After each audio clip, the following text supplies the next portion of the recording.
Welcome, everyone, to the Politics of Tyranny, the second podcast from New Polity, the people who try to deliver you the truth such as we see it. Indeed. No one else is doing that. Nah. Everyone else is just pushing something. It's a post-truth society. That's right, but not us, baby. We're pre-truth. So we're a little change of location. If you're watching us on the Moving Picture Show, we're in this awesome office. Got some ducks. I think those are geese. Geese, thank you. Representative, of course, of Andrew and I. No, I'm just kidding. They actually represent the difference between fanaticism and ideology. We'll let you guys determine the visual metaphor in the comments. A couple apologies. I'm just moving on coffee today. It's sort of that explains the jitters. It's a cocaine situation. I have a cup that says C for crack, and the table is also a little bit foul. I just realized this. But that's not what we're in this for. room because the studio is in the final stages of being being finished. So right. They needed us out of there. They told me to make that pitch, and I forgot why I was doing that. Yeah. So thank you for all your kind donations and help towards the studio. Hopefully, after a couple more sessions in here, we're gonna look seamless. Yeah, just disgustingly like YouTube perfecting the algorithmic light look. and the sounds, the book, so it'll look like this is where we hang out and study. Like the autoplay will just like right after you listen to like a Coldplay song, it'll be us because we're so integrated with this. Oh man, Coldplay, that's like they're like the heat death of music. Okay. So they did the Music Genome Project, which is like let's make all music related to each other so algorithms can like play what's next. Sure, yeah. It's just the fact is like so you use like some Pandora or Spotify and like whatever you start with playing, you always end up in Coldplay. That's why they're the best. Okay, they're the best in a sort of aggressively boring way. Oh, that's so awesome. Okay, but we're not here to talk about Coldplay. We're here to talk about fanaticism. I have to reset now. I know. I can't make that transition. Fanaticism and ideology. So I think what we've been working on is discussing the mechanisms of tyranny, right? So we believe we live in a tyrannical age, and we think this is so obvious that it's barely even worth mentioning. It's just like it's more a question of like, okay, given that, how do we discuss it? How do we understand it? And then how do we live? And we've been discussing that the basic definition of tyranny, very simple.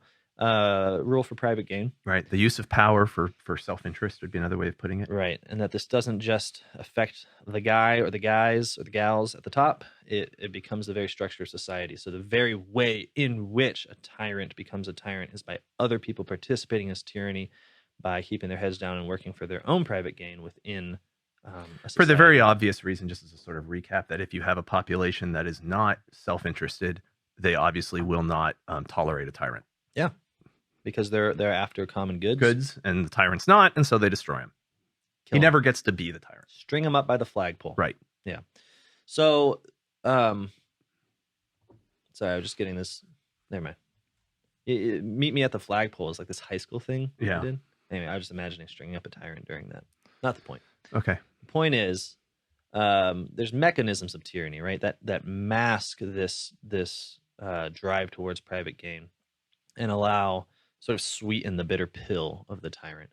And we've discussed a few. We won't go into great detail, but bureaucracy, the use of large scale activity to the detriment of the appearance of the human person as a particular propaganda, which is the ability to deliver a false world to a people that are increasingly scared, right, and need the coherence of a false world, and divorced from coherent social worlds that emerge from the relationships themselves. Yeah, absolutely. And maybe that if there's a through line through all these mechanisms that we could say, it's the destruction of friendship. It's the destruction of alternative sources of order, security, peace, abundance, things that make you say, okay, life is good and I can enjoy it and I don't need to do anything more in this instance. Those loci of peace are the object of tyrannical destruction, because once you have a people that are dispossessed, that don't have peace, security, ownership of their goods, wealth unto themselves, the security and love of family, friends, once these all become absent, suspect, then you begin to look to larger um, structures to provide that same peace and security Yeah. for So you. on the positive side, positive meaning the tyrant gains power positively because people are doing that. Hmm. And then, but then also the negative side would be that without those structures, those sort of organic structures, I guess we might say, of peace, there's also no foundation for resistance. Right. Yeah. Right. So if those structures encounter tyrants, they have the ability to organize Totally. and to resist. I mean, think about the question: who are you going to call? Right. Ghostbusters. Right. But Exactly. if Ghostbusters have been annihilated as an alternative You authority, can't call them. there's no one to call. It's tragic. It is situation. tragic. That's a different movie. Yeah. Do you think we live in an atomized age? I think that's impossible, sort of metaphysically. I Mhm. think that we live in a increasingly atomized age. Sure. Yeah, yeah. Yeah. It approaches a limit point There that is never there. arrives. I think that and this is something maybe we can talk about today. I do think that atomization, before it can be perfectly realized, sort of mass suicide occurs. New polity, baby. We're talking about mass suicide. No, and this is really what we're talking about when we talk about fanaticism, I think. Okay, so fanaticism So- is also a mechanism of tyranny. Now, I think we know basically what we mean when we say fanatic. I think of someone who is out of control mentally and is screaming about some devotion they have to a cause that they see as larger than themselves. Right, and it has Fair? and we in fanaticism we always have this sort of negative connotation to it because I think it always carries with it the idea of sort of insanity. Right. I often get called a religious fanatic. Right, by which they mean you're a crazy person. Pretty much, yeah. Yeah, okay. Yeah, so and I think fanaticism also has with it the carries with it the idea of the willingness to kill and to die. Okay. I mean, at some point, Right. Like yeah. the reason why fanatics are scary Mhm. is because they'll kill you, and the reason and they seem to be willing to die Mhm. for this. So they Mhm. become, think of like Islamic terrorists or something, Yeah. right? Like they're scary because they're fanatic. This is a part of their insanity, Right. Is that their fanaticism has rendered the normal sort of human resistance to killing and of dying mute. Like Mhm. they've surpassed that or gone past that somehow. Mm-hmm. Well, it's interesting then that the argument seems to be that a tyrannical age utilizes fanaticism or is a fanatical age, because I think what, at least with our own age, I think what you would likely describe it all as is not a rise in just fanaticism, but a rise in like ideology. Like we have an age of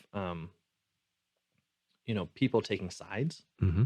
of people identifying pretty strongly with socialists, nationalists, and I don't.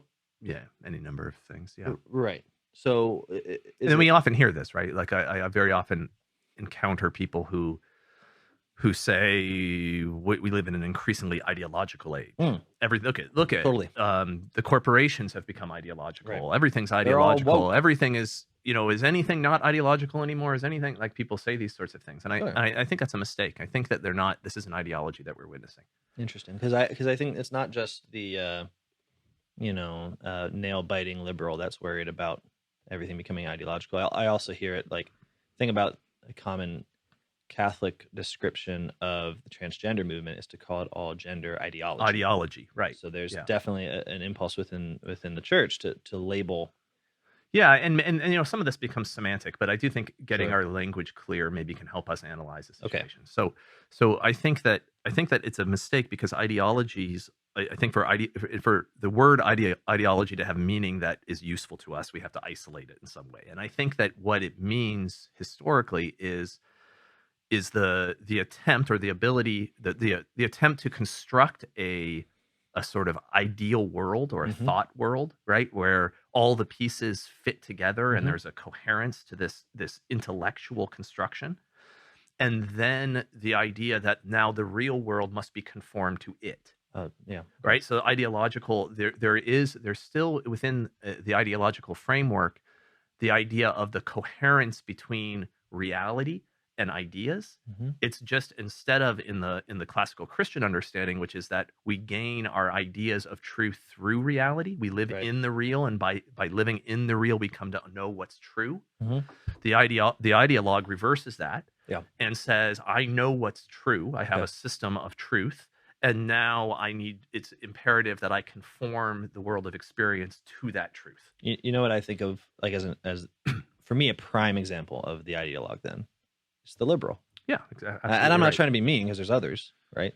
But it's like, okay, you have a real world Mm-hmm. of families, Of communities, all kinds of dependency little relations, linguistic babies realities. that just, Right. babies and old people and sick people that can't do anything without help, and you have Yeah. all of this world. All these forms of relationships that are based upon love and attachment Right. and sentiment. And then in this world, you pick up John Locke and you're flipping through, and then you look up and you say, everyone is a rights-bearing individual that should maximize their happiness here on Earth. Right. And And that's what they are. all of their interactions are forms of exchange. Right. Exactly. You're like, what? But what makes it ideological is not simply like there's a way in which all you're really saying is that what an ideologue is someone who is wrong. Like, right. No, but it's not just that it's they're wrong. activist. It's that then Yeah. what they do is they take that wrong view of the world Right. that's derived from human reasoning and not from humility before the real, and then they try to enact it. So for the liberal, it's very obvious. It's like, well, let's actually give them positive rights as listed out. Let's actually make the individual valued over the familial unit. Let's actually, you know what I mean? Like worse than that. I mean, let's actually create a formal system that denies the existence of the familial. Sure. Like a formal system Like, of let sons sue their fathers. right, like a formal system of individual action and rights and Mhm. equality before the law, which denies the reality Mhm. of power differentials and relationships, Yeah, prior relationships, and then and then actually even beyond that, view anything that doesn't conform to that, any aspects of society, as retrograde, as necessarily tyrannical, Yeah. right? So like, oh, here's family structures where like the father has a lot of authority. Yeah. Liberate. Yeah, we have to liberate that. We have to destroy that, right? So you get it. So this is why liberalism as Listen, liberals, if you try to liberate my children, I got nothing. but liberalism as an ideology then progresses predictably from Lockean and sort of libertarian modes to progressivism, right? Mhm. Because that is the attempt to enact the ideology requires the active destruction of those aspects of society that are resisting a society of self-interested individuals. Yeah, so you actually see the attempt to destroy any things that would make liberalism untrue. Exactly. Yeah. So anywhere where you see something that's untrue, I mean, It's like, wait, we're limited by our bodies. We seem to receive them by nature and can't just choose like whatever we want to do with them. It's like, not anymore, baby. We got hormone therapy. Pew, pew, pew. Yeah. That's progressivism. Yeah, exactly. Okay. Yeah. So you get these really, really weird notions like the only reason why there wasn't advanced capitalism in the Middle Ages was because the government like restricted free trade or something like that, right? Because they can't, the ideological system only has those explanations, right? So like if you read Hayek or somebody where it's like your choices are individualism or collectivism, and anywhere where capitalism isn't prospering, you must have some form of collectivism, which is always a form of domineering. Totally. Right. And so he'll just directly go into the Middle Ages and say that all of that was tyranny. Bunch of communist. Yeah, they were basically communists. Like he seamlessly transitions between pre-modern and late modern forms of collectivism, which is really weird. Oh man. But this is what's required of the liberal ideology, right? Okay, so ideology is when you have an idea about the world that's quite wrong, you're not deriving it from the world itself, and yet, in the spirit of pride, you attempt to enact it and ultimately end up violently trying to it's a war against nature, right? A war against the real. But the thing about ideology is that it's really still sort of a heretical movement or still sort of participating in the Christian conception in some way, because it still has this idea of a conformity between the idea and the world. Yeah. right? Right. There's still some notion of truth. There's still some right. notion of justice, even, Right, because when right? you talk to an So, ideologue, if you have something wrong with them, but they're like, if you say, "Okay, I think your idea is wrong here," mhm, you're still arguing about the real world. So they're going to say, "No, no, no, it really is correct that the world is right. this way. People are naturally selfish and pursue That's right. selfish Yeah. ends. Let me show you how." Even if the way they show you is bonkers, Right. the method is still to say my idea, in fact, conforms with reality. Indeed. So Okay. now that's an ideological. Now what I think happens is that and this is a sort of historical picture, I guess, is that when when the Christian West, so Christian Europe, Christendom, is being dismantled. And so I'm talking about 18th, 19th century, the sort of final dismantling of the Christian civilization. It's done in an ideological way. Okay, so you have ideological factions, socialism, nationalism, liberalism, right? Ideological movements that are proposing alternative orderings of the world and then seeking to enact that. And Right. and in doing that, and as they gain power, so as they gain power over the course of the 19th century, what is happening is the destruction of those non-ideological sources of order, those things we were talking about earlier, family, friends, whatever, guild structures, villages, whatever, Right. all of Right. it, Right. right? Moral codes, the whole thing. Yeah. Okay, so what it ends up creating then is this atomized, this increasingly atomized population. All right, so this is what happens over the course of the 19th century. Right, because if it's true that they're wrong, like that the Yeah, that doesn't ideologies are work. wrong, then the kind of people that they would produce would not be happy people. Right. So they're destroying the points of solidarity in society in an attempt to replace it with what they think is the proper Hmm. mode of solidarity in Hmm. society, what Hmm. ought to be. But that's a fantasy. It won't. Hmm. It doesn't work. Hmm. So what actually happens then is atomized and increasingly anxious, lonely, unhappy people. These are then the people that are susceptible to propaganda, right? So now we get into what we were talking about with propaganda, which is the attempt of the ideologues initially to make it really happen. Okay, the problem is human people just need to develop into the type of person who we posit human beings ought to be, Right. and so we're going to propagandize them into that, right? So you're creating these fictitious worlds that people are then sort of initiated into, and then because they're atomized and so desperate, they're attempting to conform themselves to these Yeah, and worlds. and I don't mean to get you off track at all, No, but I it's think fine. it's important to when you think about like our TV world. Hmm.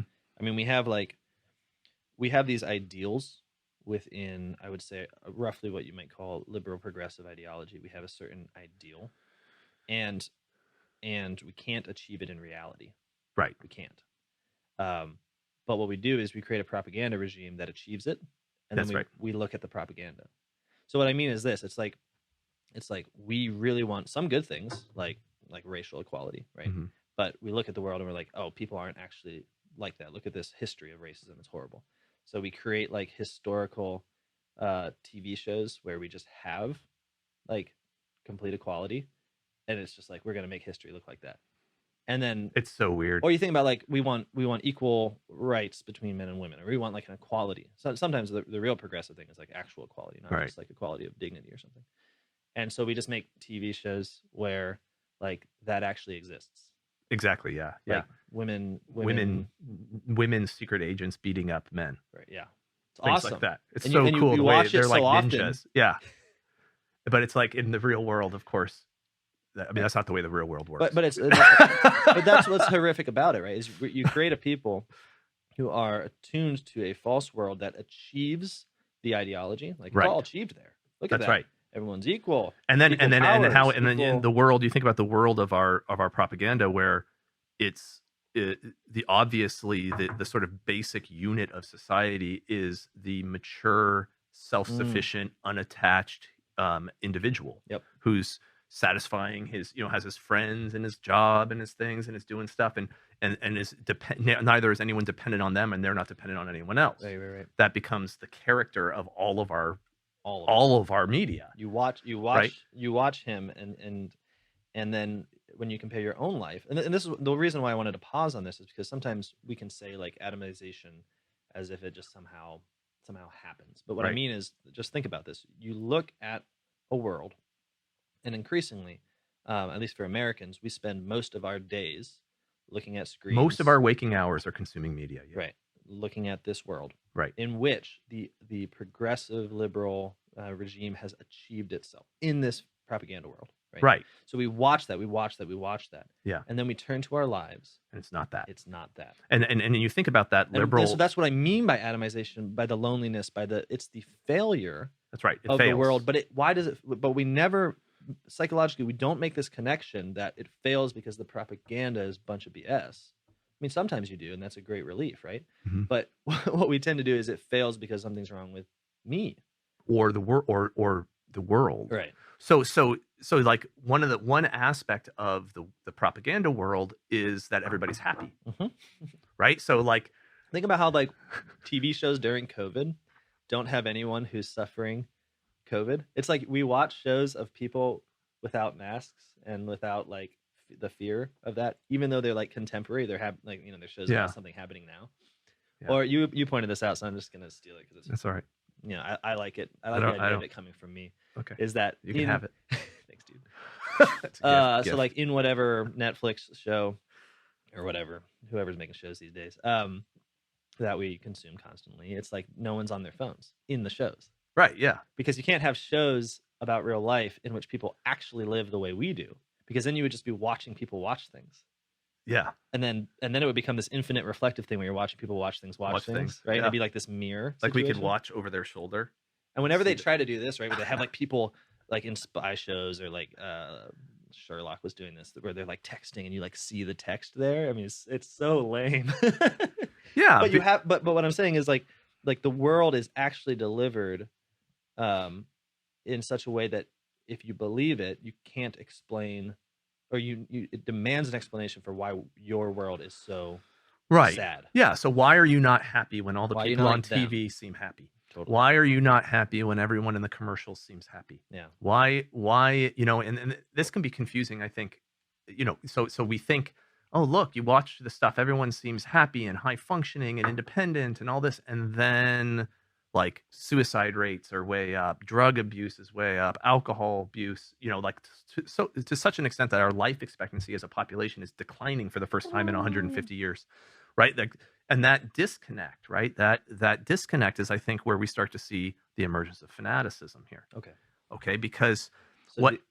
Yeah. So what I'm going to say is that ideology fails, right? Because it can't ultimately deliver what it promises. It can't destroy reality, even though it's trying to. And so human beings are living in this kind of dual world, right? Where we're living in a world of propaganda and ideology, and then also in a real world. And the incoherence between those things is I think the source of the loneliness and the anxiety and the fear and the frustration, right? And a mounting frustration.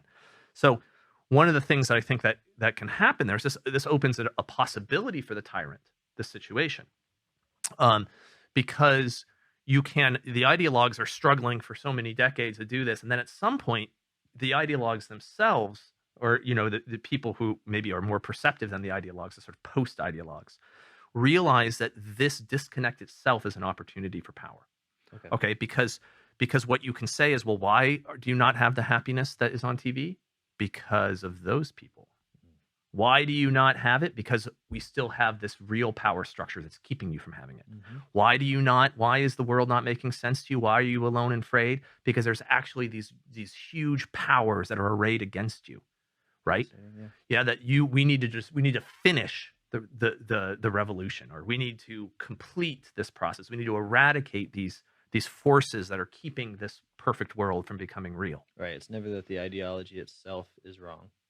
It's something is preventing it. Something is preventing it. And so fanatics then, so the thing about fanaticism is I think it's that transition away from a utopian, right? A sort of utopian ideological world into a world in which the conflict itself becomes the sort of experience. Yeah, so it's like you're no longer in the mode of like believing that the ideology is true. So you're not saying like, okay, I've read Marx, and I think he's pretty much right. Right. And I want to, enact the ultimate utopian vision that occurs within total communism or whatever it is. Right.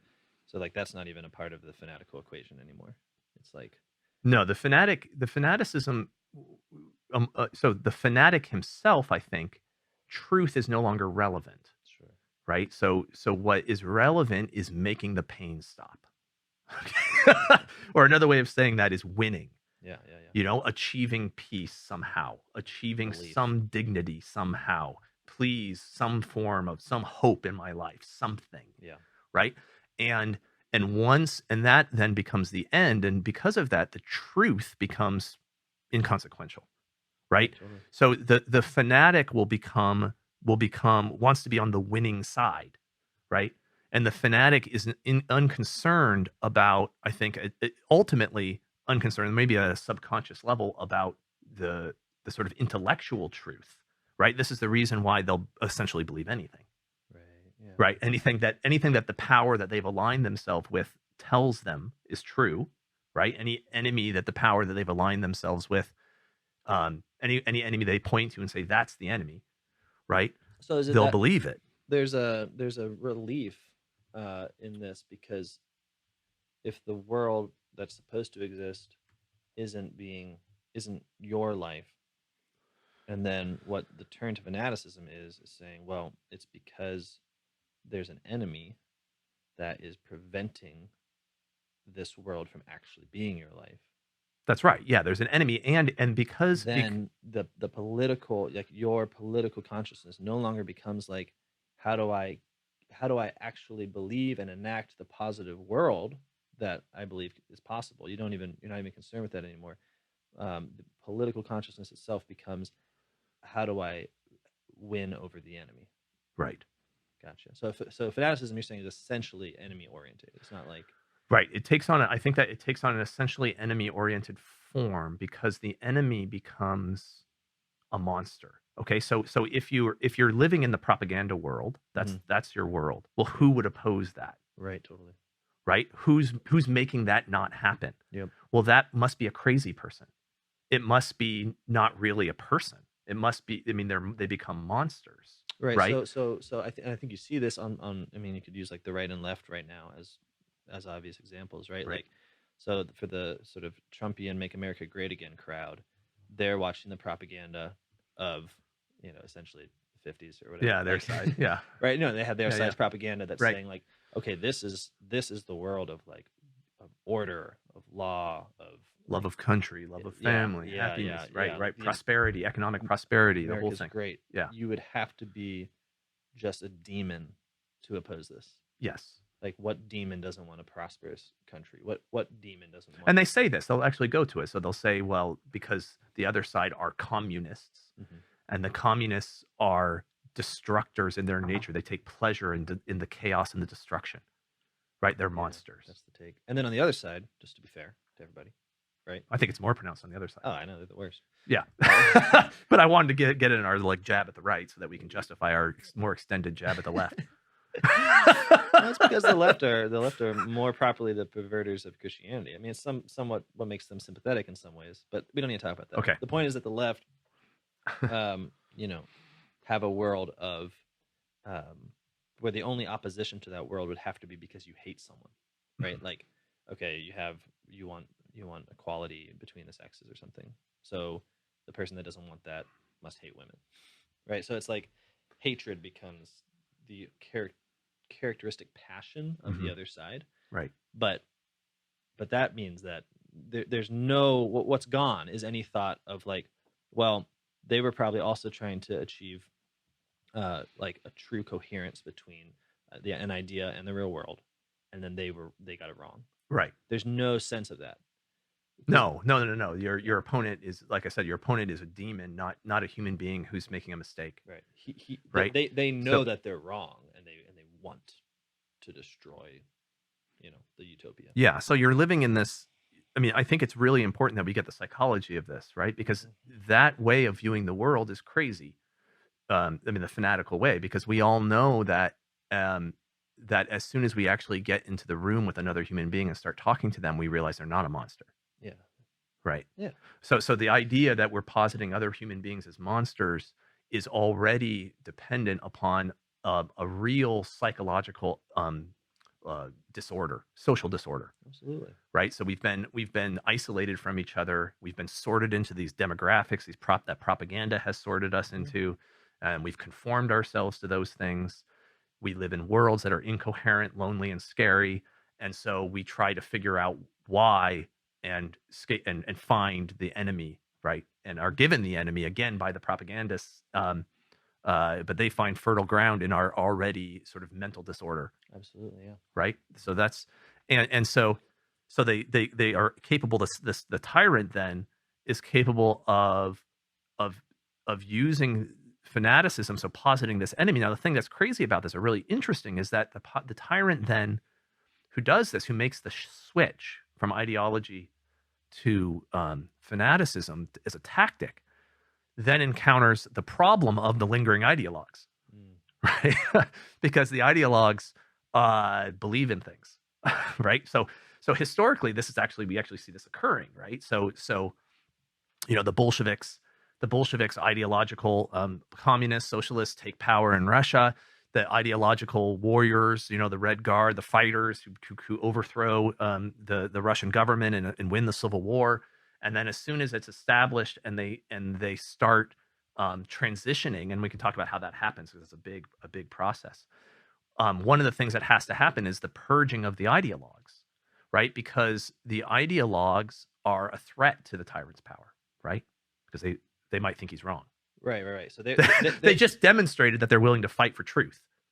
Right. I mean, that's like what they are. Yeah. And so they're not conducive to this consolidation of power.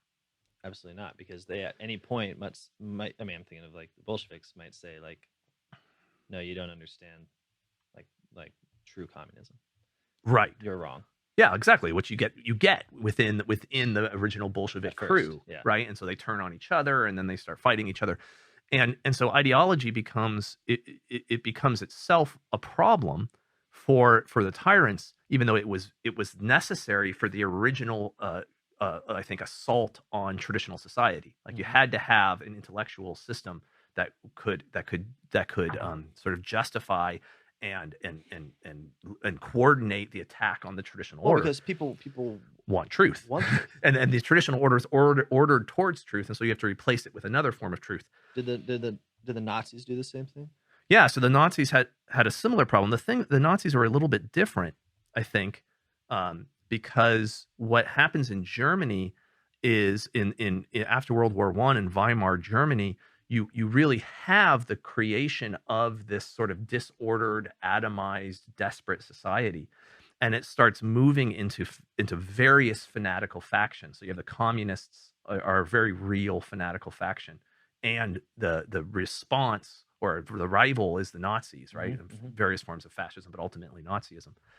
And so the Nazis can rise to power by them being the fanatical side whose enemies, the communists, they defeat. Yeah. Okay, so they defeat the communists, and that's the springboard for their power. Right. The Bolsheviks have a problem because in Russia, because the society has not yet become this disillusioned, atomized society. Russia is primarily an agrarian peasant society. It's primarily still pre-modern in its order, right? And so, in order for them to progress past the ideological stage into the stage of fanaticism, in order for them to progress into that sort of the consolidation of power, they have to destroy solidarity, right? Any as much as they possibly can, and they do this. This is the reason why the Soviet experience is so horrendously bloody, right? So, what do you do about the peasants? You forcibly collectivize them. You destroy their communities. You destroy the villages. You move them onto forced collective farms. You and what does this result in? Famine on a massive scale and the murder of millions of peasants. But that's what it takes. What do you do to destroy family, friendships, neighborhoods, all of that sort of thing? You institute the terror of the secret police, right? And this is something that is often confusing to us because you see what they do and it's like, man, this is really weird, right? They do, the secret police have things like in the 1930s, quotas where it comes down that you need to arrest 500 people from this neighborhood and we're going to execute them or send them to the gulag, right?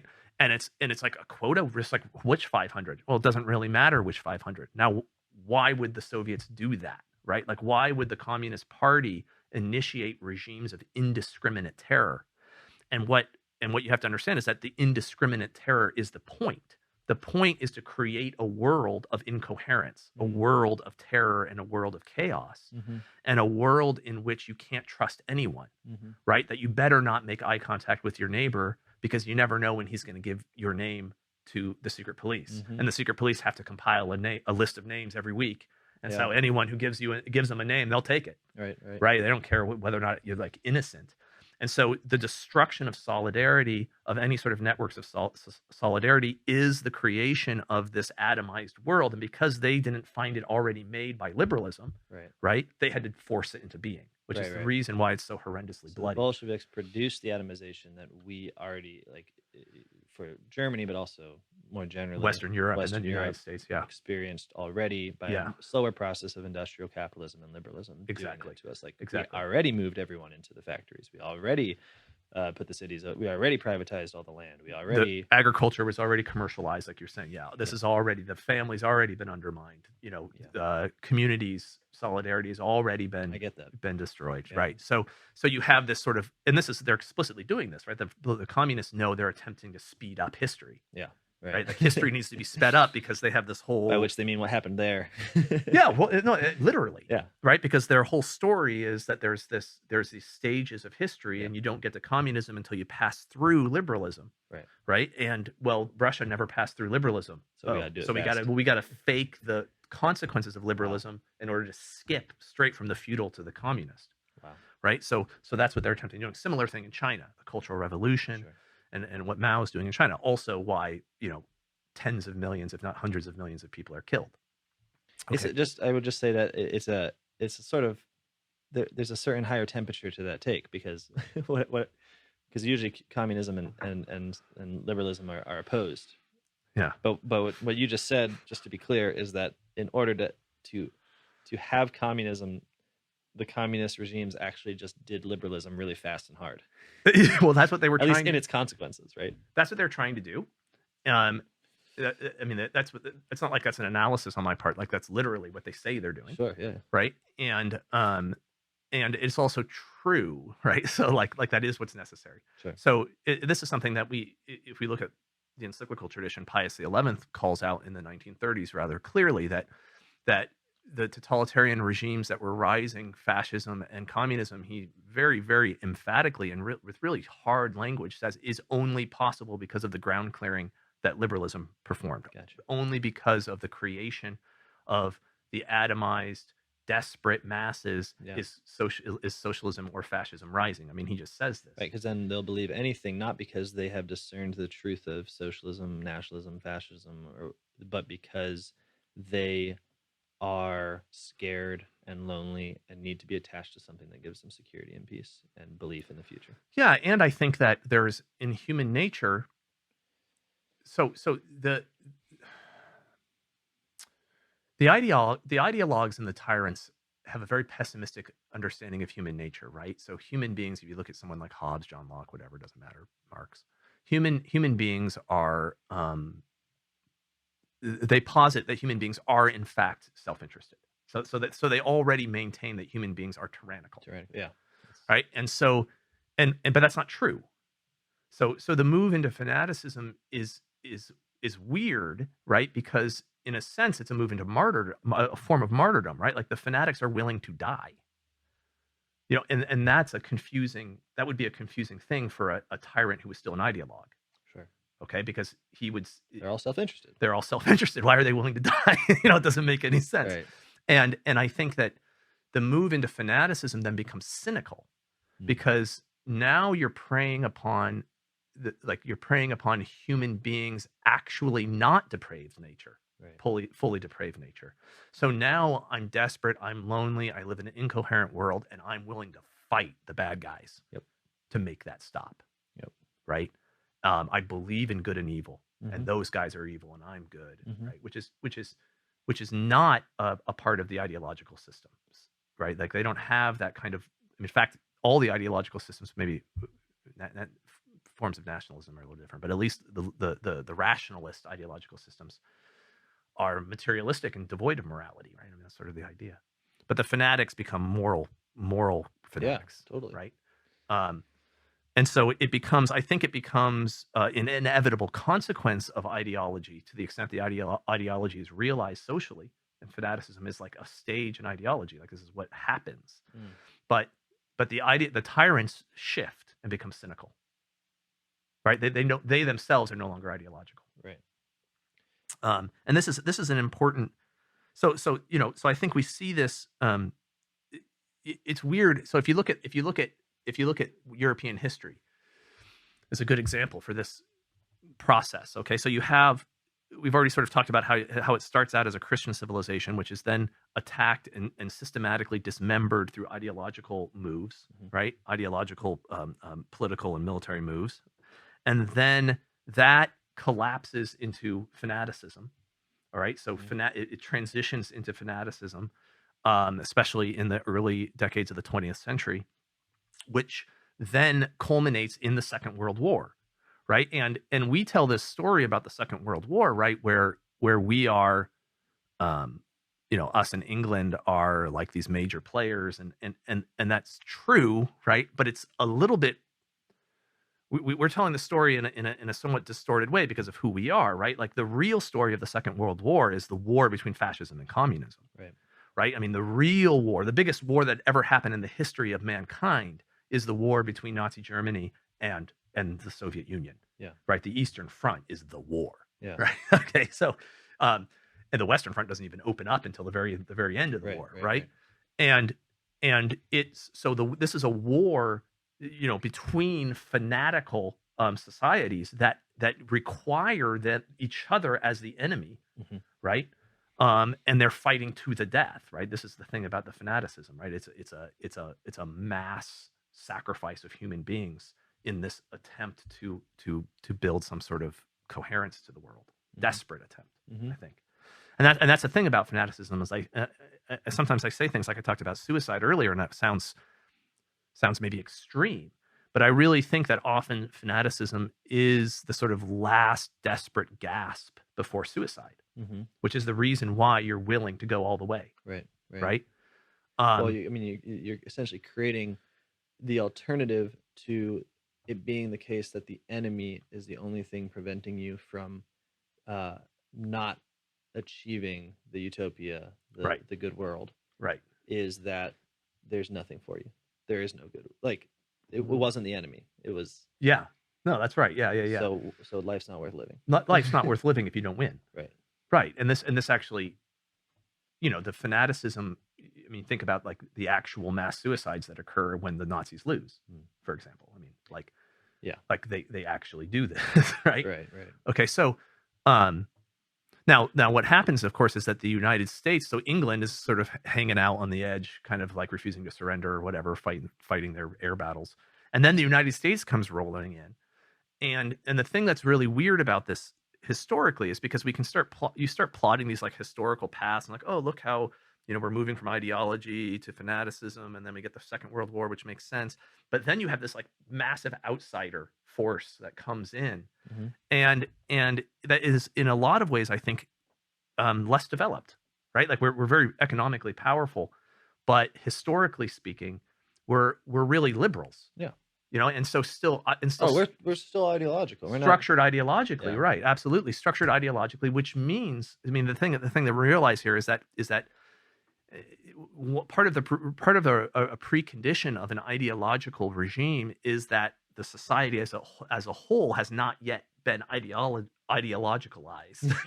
Like reduced to atomized. Yeah. So you have an ideological regime that's ruling over what amounts to still largely a traditional society, right? And it's being undermined by the ideology, but which is precisely why the ideology can be so believable. It's like you're still living within families and that's communities right, and exactly. friendships. So when the ideology says, well, all of this is coming from the peace provided by the state, it all sounds, well, this is good. I like my friends and my family, my prosperity, my small business, all that kind of stuff. Liberalism is great. And you don't realize that actually those are all the things that emerge from a non-liberal, a pre-liberal conception of society and living of society, and that the liberal ideological order will ultimately destroy those things like it does.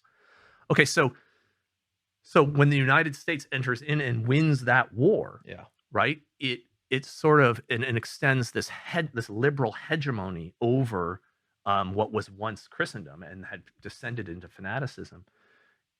It sort of creates this false sort of pause. Mm-hmm. You, Well, at you least see, a false return to or the like a ideological reset. state. Yeah, it's like Yeah. all of a sudden we're in like the 1880s again. Yeah. Well, You know, don't you think this is sort of why like current scholars like can posit like the end of history thesis or like yeah, right. post-war Yeah. consensus thesis? I mean, you basically say, well, it looks like liberalism won, or Yeah, exactly. and not but not see it as well, but this has already happened. Yeah, yeah, right. We're just about to do it again. Yeah.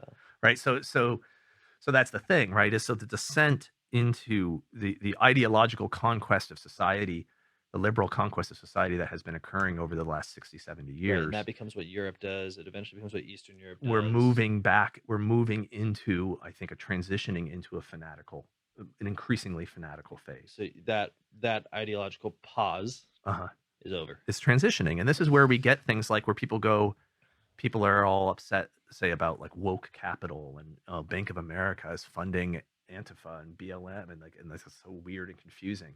And it's like they were getting all ideological, and it's like no, that's exactly not that. It's exactly that they're cynical now, right? And what was ideological was them not being involved in trying to stir up populations that serve their interests. Mm-hmm. That that was the liberal ideological thing. Like when the businesses don't have anything to do with Yeah. politics. We just make things. We don't control human beings. We don't try to control what they think about the world. We don't try to manipulate them, blah, blah, blah, blah. We're just businesses in here making profit. That was ideological. That was obedience to right? Like liberalism. what's exactly happening now is the end of ideology, the surpassing of ideology, and the turn to just straight tyranny. Okay. Right? So they're going to use the power that they have to maximize their interest, however they perceive that. Well, maybe we should back it up a little bit, because I think it's a sort of conceptual whiplash to go from like gulags to Bank of America, though. Okay. For some people, anyways. So I think you're right that we're in a transition phase into fanaticism. And I mean this descriptively, not by any kind of like historical necessity. Yeah. So one of the things that I think gives evidence of this is that when you are still pursuing the truth, you still create communities. So I think we get confused sometimes between like radical ideas or like heresies, things that are wrong, right, and then fanaticism. We can sometimes conflate these, like, oh, there's a bunch of fanatics. Yeah, because they've used the same language, right, often, right. But you think about the difference between like the left in the 60s and 70s, and even into the 80s, where the various beliefs, no matter how crazy they were also largely opposed to existing power structures. Mm-hmm. Like that was part of it. Right. And B, they actually met. So they were actual communities. You know what I mean? Mm-hmm. Like of communists. Absolutely, yeah. I mean, I think about, like the LGBT, what's now like this sort of expansive, universal definition of like the LGBT community, right? That has supplanted what previously was actual communities.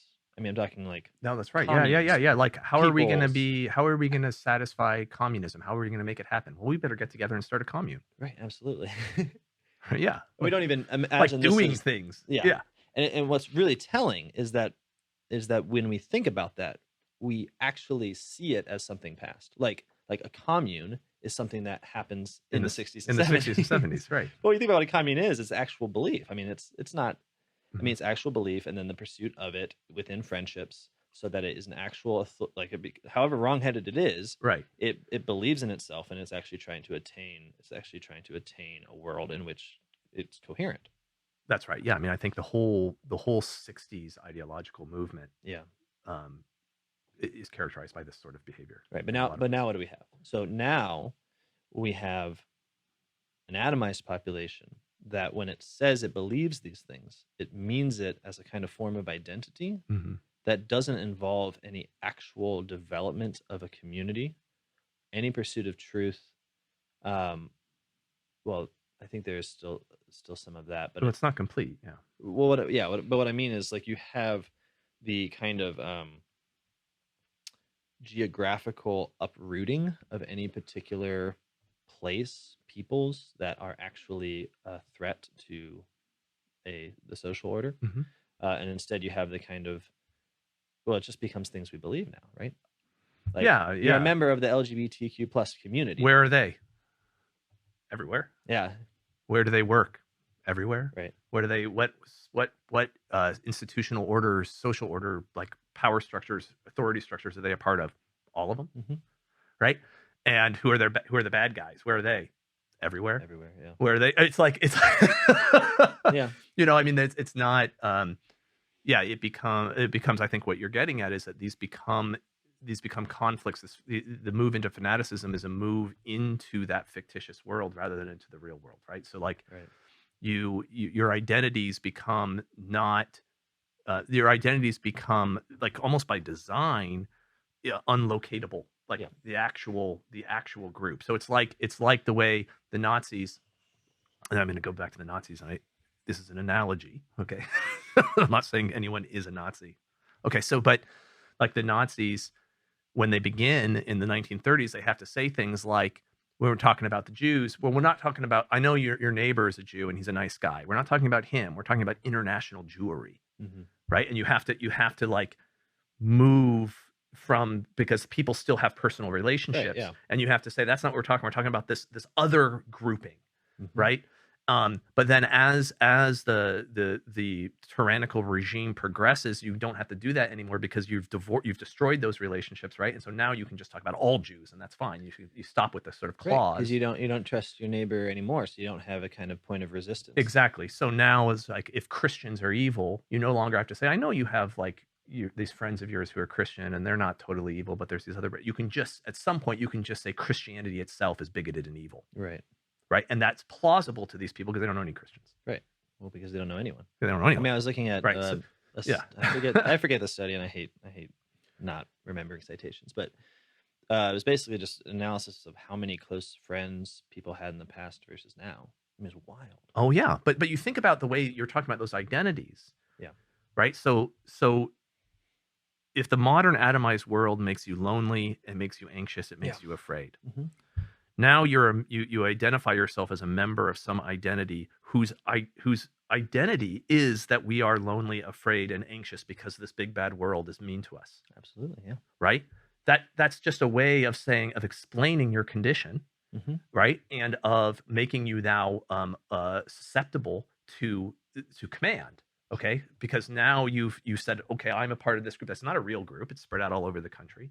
Right, and anyone can use its identity markers without any commitment or sacrifice. Right. So, but the sort of existential condition that makes you susceptible to joining that group is exactly the same as the condition that makes the guy susceptible to joining the hardcore right wing group. Absolutely. Right. It's the same condition of loneliness and anxiety and vulnerability. Yeah, I mean, you think about this was a analysis made by Mary Aberstadt. I've never said her last name out loud, so apologies in advance. But and I don't mean to over psychologize it, but when we talk about atomization, we are talking about a loss of really basic traditional relationships, not even traditional, like natural relationships within the family. Okay, so we're talking about a culture of divorce in which less and less people know their fathers or mothers, however that works out. We're talking about a culture of having less and less children, so that a person born in America is less likely to have relationships with, say, a sibling of the opposite sex. Like, you might very well just have a sibling of one sex. And why is this important? Well, because people aren't born with just a bunch of identifying characteristics like out of the womb. It's like the relationships are the manner in which we are constituted as a particular identity. Well, who am I? Well, I'm a son.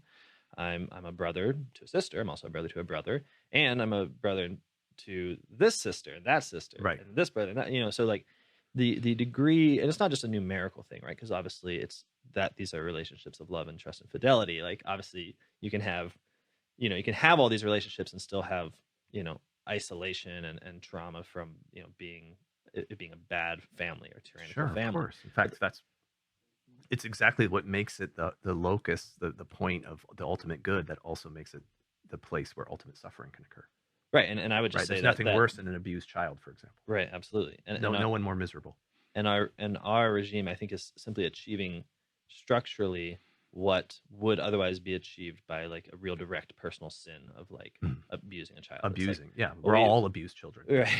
No, I think that's quite right. So what I'm getting at is that, well, so what the family creates is that, or what the dismantled family creates is people who no longer can point to those sure relationships as, and I don't mean point like didactically, like there's people are sitting there like, who am I? Let me think about my constitutive relationships. The point is that when you have them, you don't have to think about it because you're healthy, you're secure, you're bonded within a world in which people love you and constitute you And as who you are. And it's a world in which you're at home. Right. But now it's like, okay, my uncle, he's not really my uncle. He's a guy that I call my uncle because he wants to be called uncle. Or like, I don't actually have those relationships with my family. This is my mother's second boyfriend who, you know what I mean? Like, so your ability to be at peace as a particular person who's within the eyes of another, who, like for whom others definitely constitute as being this type of person, this particular relational term, that goes away. So now, when we're searching for identity, we have to look for groups outside of the family. We have to look for these larger groups, which is precisely what makes these identities so appealing. It's like, okay, you who are unable to constitute yourself within the realm of physical, like people who are around and you can talk to, you can achieve that sense of belonging by relating to this group. Okay. And maybe it's something as big as the nationalists or whatever, but much more at the beginnings of it is always just like, no, it's that you like these bands, right? You like these shoes. Sure, exactly. You're part of, yeah, hence like the high school, like the jocks and the goths. Right. And but like I think anyone with like a dim light of common sense can see that the movement from those kinds of identifications to like identifications within, like, why do you become a Satanist? Why do you in this world like become identified with a particular group? It's not a different mode. It's just that the stakes are bigger. Like we're still children looking for fathers. We're still children who are trying to get over the initial structural abuse of a broken family. So this is the argument, right? But it also explains a lot about the characteristics of fanaticism. That when we hear it and we see it, we often get these images of like people who are behaving like hurt children. I mean, you mentioned that they're willing to die, they're willing to suffer, right? But that's precisely, I mean, like look at a child who's like thinks his parents are going to leave him, right? He's not like, oh, this is kind of hurtful. He's screaming. It's like, you know what I mean? Like it's devastating. Right. The point is that these relationships mean everything. They're it's who we are as persons. And so when we attach ourselves to alternative groups as a way of relieving the lack of these relationships, the manner of the connection is not rational, because children aren't rational. Okay, it's like attachments of deep necessity. I need to be someone. I have to be someone. I'll die if these people aren't here. I'll die if this is actually fake or whatever. Yeah. So anyways, I think this explains a lot of what we've been talking about, which is that the move to fanaticism is always like a attempt at remedy. Yeah, that's right. Yeah, I think that is, and it becomes. So I think it catches ideologues off guard lots of times. The move to fanaticism, even though it's predictable. Right. So think about, for example, the ideological feminists who seem to in the last couple decades to have been sort of caught off guard. Absolutely, yeah. And then by the move into gender fanaticism, and then purged, just like how the believers in the Communist Party had to be purged, right? Right, absolutely. So you had basic ideological beliefs. Women are oppressed by the patriarchy. The dismantling of the patriarchy will lead to a utopia in which women are equally Right. valued as Right. men. Some variations obviously within the theme, but now it's like, oh, these people are fundamentally evil because they even posit gender as a Yeah. as a reality, Yeah, right? because they're willing to stand on some notion of truth, even if they're mistaken. Mhm. That makes them a part of the enemy. And I think So, that's no, I think that's really important because one of the things that we're wrong about when it comes to fanaticism is the idea of like fanatical devotion to an idea. that's not it. That's not it at all. And I think The idea is malleable. It can change. It well, doesn't matter. and I think gender fanaticism is a really good example of it because I don't think I don't think it's simply that the idea can change. I think that precisely adherence to a changing idea Mm, is what allows it to fulfill you as fanaticism as opposed to ideology. So what I mean is we talked a little bit about like the shifting of norms, right? right. And the person who can follow the shifting of norms is Right. most submissive That's right. to the tyrannical order because he's constantly submitting. It's not just a one-time thing because that's not what the tyrant wants. He doesn't want you to submit to one-time thing because Then he's trapped. he's trapped. He has to do that. Yeah. Well, you look at the LGBT thing, and often conservatives will like make fun of it. It's like, oh, look, they're like adding, there's 50 genders now, and it's like this never-ending acronym, or like, you were feminist now, but now you're sexist, or like even the gays and lesbians are now being purged because they have like these conservative views. They're basically fascists now, right? Like, Right. and the thing is, it's not that like some new idea which is wrong has come to rival the old idea of gay lesbian rights or whatever, right? It's that what we have entered into is a mode in which what is necessary is a constant submitting to a changing idea. So like the addition of genders and the ability to keep up with it is simply the form in which we constantly are able to devote ourselves to the cause for its own sake. Mhm. That's the security that comes with fanaticism. It's not that like That's right. That's the security. You don't have to figure it out. right. You don't have to make the world, the ideas conform to reality. Mm-hmm. The ideas and the reality are just the same. You just whatever the idea is the reality. You're just whatever it is. That's what you're And living what's in. really So important is, and what that allows that to do is it takes the focus, and whether it's whatever ideological breakdown this happens in, it takes the focus off the truth and it puts the focus on the enemy. that's right. Because what's consistent, what's coherent throughout the addition of another 20 genders, whatever, what's consistent is the oppressor. Mm-hmm. What remains is the fact that there are some people who want to hurt this group. You know what I mean? Yeah, no, absolutely. And right, it's right. it's not like the changing is incidental. It's like the changing of that means it can no longer be the focus of your devotion. The devotion actually becomes to hatred of the enemy. That's right. Yeah. And yeah, isn't yeah. that the same with any? I mean, you talk about like you see the same thing with like the idea of like a increasingly esoteric and obscure true communism. Mhm. When you get to the fanatical stages, it's Right. like did you get to the changes? Like Yeah, yeah, yeah. did you are you currently a pure member of the party? The point is that you don't know. How do you prove it? How do Oh, you, but the fanaticism with the communists. I mean, you want to hear examples of just how crazy that got, to where show trials where the person on trial, it not just admits to crimes that they didn't commit, but seems to believe that they did. Mhm, Right? Like, well, the party says I committed it, so I must have. mhm. But that, because the fanaticism is so great that even though their own life experience, like their own mind of what they in fact did or did not do, is secondary to what is true has changed. Yes. Now what's true is that you're a counter-revolutionary. Okay, I guess I am. Right?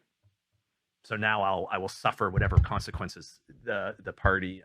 Oh, but you see this today in people's like I mean, I think it's just lily-livered and cowardly, but they're like like the culture of like public apology. Yeah, where they're like, exactly. I didn't realize that I offended like this group of people, but now I realize, of course, that I must. Yeah, have. And so I mean, it's hard to separate when you see those things publicly. It's hard to separate sort of cynicism from devotion or Sure. from fanaticism, but they're both. I think they're both in play there. Yeah. But one of the things I think that we're getting at here is as society shifts from an ideological to a fanatical framework, right?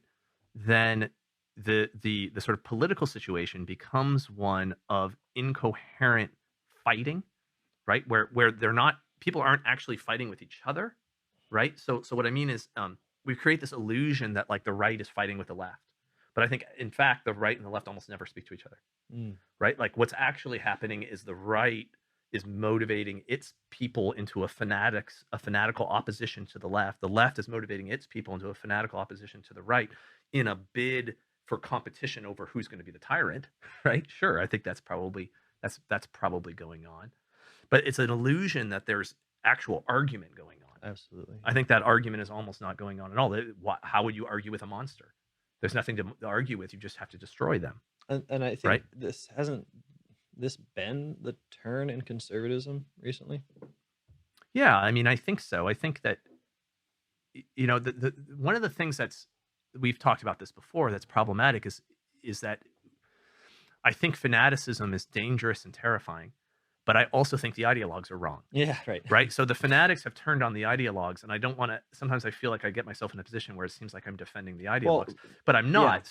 So like you have, for example, I think on the conservative side, the turn against the liberals, the right liberals, the turn against the libertarians, so against the like free market, the consistent free market guys, right? The guys who want a neutral space, who want the rule of law, who want, you know, all that sort of old ideological framework. Yeah, the turn is screw them. We should. Don't they understand that we're in a war? Yeah, we should win. Right, we need to win. Yeah. And it's like so you see that kind of purge of the intellectuals going on the right as well as on the left, right? Right. But the intellectuals are wrong. But the intellectuals are wrong on both, so I'm not defending them. Right. I mean, I think that the ideologues are wrong. maybe this would be worth lingering on a little bit, because it's like, well, because what we are is a liberal ideology moving into fanaticism. You have an idea that the alternative to fanaticism is somehow a return to a liberal peace or order, right? Because what does like the wishy-washy liberal say when he looks at all this fanaticism? He says, why can't we just have free speech and talk to each other? Right, exactly. It's like, oh, these students are shouting down this professor. Haven't we declined?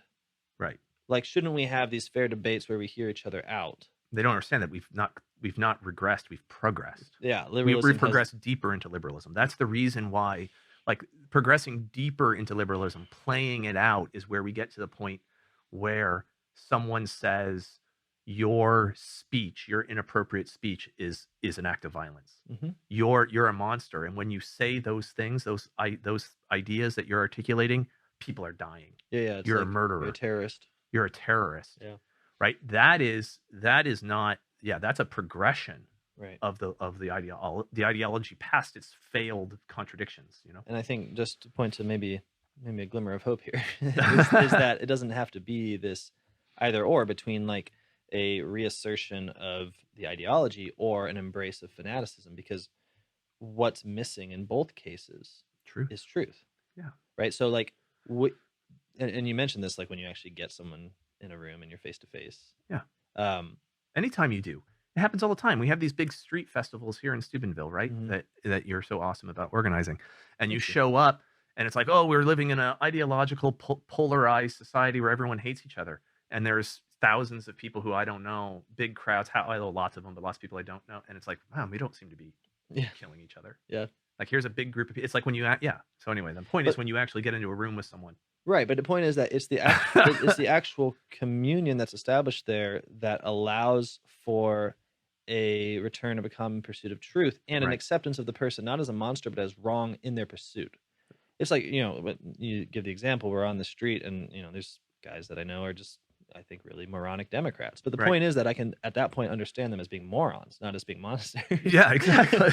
And it's not because I've entered into like a liberal mode. This is the thing. It's not like, well, it's because I have asserted a public square in which their speech is protected, or what, you know what I mean? Something lame like that. Right. That's not the point. The point is that that you'll hear them out because you're a decent human being and you kind of want to be their friend. Yeah, exactly. And so if they have something to say, you'll listen to them. And that we're involved in an actual community of good that that is pursuing a good that's often irrelevant to us being wrong on certain issues. Right. And I don't mean that the truth doesn't matter. It absolutely fundamentally matters. But it's the point. The point is that we're thrown into a world of heretics and morons and people that are right, people that are wrong, and like these are the people that we have to deal with in order to get to the good. And that experience is one of friendship building. It's not an experience of war. Yeah, well, and the real world, the world of actual human experience, is a world that demands humility, because you have to accept that you might be wrong, right? I mean, that you might be wrong about something. This is another human being who lives in this world, who's looking around, who's talking to people who I can talk to, who has things to tell me. Yeah. Maybe I have something to learn from them. You know, like there's a humility that comes into real human encounter, right? Like in a real human encounter in the world, right? Like as we try to make sense of the world together, I think that's inherent in it. I think that has been so utterly demonized. Like what I mean is when you just said the words like something to learn from. Yeah. like I think the state of both conservatism and really just the failed ideology generally at this point has made that like when you said that you're suspect. But no, I'm like a you know, like a spy, like a insidious sort of like undermining the movement. Yeah. Don't you understand? We have nothing to learn from them. We have to destroy them. Exactly. Yeah. Yeah. Both sides.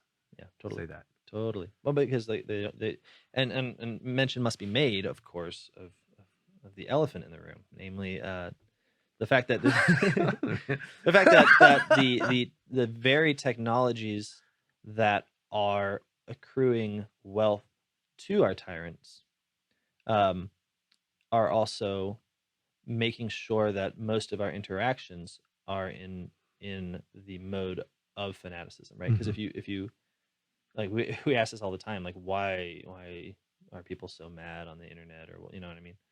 But it's like, well, when you actually divorce people from community and then have them speak to each other as identities that are geographically rootless and placeless and faceless, then the mode of fanaticism becomes very easy, because that's what it is. It is to view other people that disagree with you as monsters. Yeah, well, and online there's no common world. It is a world of who dominates what spaces. Well, and it's completely delivered. I mean, it is the achievement of the propaganda regime, because it's no longer saying like, okay, you need to like watch these shows or sort of be a recipient of the advertising regime or anything like that. It's actually saying that this world that we have designed is where human interaction takes place. Yeah, it becomes the primary world. Yeah. All right, well, I feel like we have to wrap this up. It was longer than I thought it would be. Me too. I thought this would be a short one. Me too. Fanatics, bad. No one likes them. Be a Catholic instead. Yeah. Can you be a Catholic fanatic? Absolutely. You know what I mean? Like you can reduce. Oh yeah, you mean in a bad way? Yeah. You could reduce Catholicism. I think you can reduce it to an ideology, and then you can pass that into a fanatical devotion. Sure. Which again, like sometimes people like the online world is so weird, because you'll like run into people that are like, oh, I'm Catholic and a Nazi, of course, and you're like, what? How does that happen? And it's like, well, of course that only happens when the truth is not the concern, right? Yeah. All right. Well, there you go. That's fanaticism. Great tool of tyranny. Dangerous tool of tyranny. It leads to its overthrow eventually. I mean, I mean, that's one of the things about tyranny, right? Is that it always fails. Yes. Yeah. So, like, you know, it's important to remember that, like, the pre-Christian history is the history of the sort of meaningless rise and fall of kingdoms and empires, right? And that's why they have this cyclical understanding of history. Because it is, in fact, just sort of cyclical, meaningless. You know, yeah. Hey, look, they're in the fanatic stage. Up, they come down. They up, they go down. Yeah. So, you know, I think it, like I said, the final gasp before suicide, and something, you know, often that I think that's actually accurate. Like the society, you know, destroys itself. And what's necessary is Christian conversion in a genuine sense. Like we need to have communities rather than geographically rootless identities. We need to have friends rather than sort of marching companions in an ideological war, or rather increasingly fanatic war. Like we need to pursue truth, not attack enemies. Right. Absolutely. We in fact need to cease we need to love our enemies. I think Oh. this is not just a this is not just a Whoa. I think it's worth maybe ending here, because it's like it's not just that it's not like loving your enemy is just this advice for how to, like, deal with some guy that irks you, right? It is necessary for Christianity to be Christian, because it is by loving the enemy, right? In that moment, the enemy cannot be constitutive of your Christianity. Like, you are free of the enemy. That's right. When you love him, because you only love him insofar as he's your friend, which means he's not an enemy, because that's how love works. It loves what's common. It loves what's good between us. And so this use of the enemy as the constitutive force, it's right. I see exactly what you're saying. has to be destroyed. And that's what the church offers. The church says, okay, here's a world in which, because of sin, because of Satan, and because of the tyrants who rule it, the enemy is useful. And the enemy becomes, in fact, ultimately the thing that we worship, because it is what provides us with identity in a world. It's like, we are against this person. So when the Christian comes along as actually converting, right, not just participating in this under a Christian guise, he looks at that enemy and he kisses his feet, right? And this is also said, like, this is like putting hot coals on his head. It is, because it is this destruction of the enemy as having the power to make us who we are. Right. It is the actual belief in Christianity as having a positive vision, because it's true. That's right. It is the pursuit of a real kingdom, a building up of an actual community of people who know each other, who are united in love, and who are building actual institutions, from streets to buildings to governmental bodies, that are real, not because there's an enemy to be destroyed, but because the world should be constructed as a pleasing offering to God. Now, is this completely utopian? Yes, because Christianity is a utopia that fits. Yeah, it's like the true one. It's the true utopia. Why? Because it doesn't come from us. Yeah, it comes from God. Right. Anyways, all right, I think that's a good place to end. Let's do it. Let's end right now. All right. Goodbye. Thank you, everyone.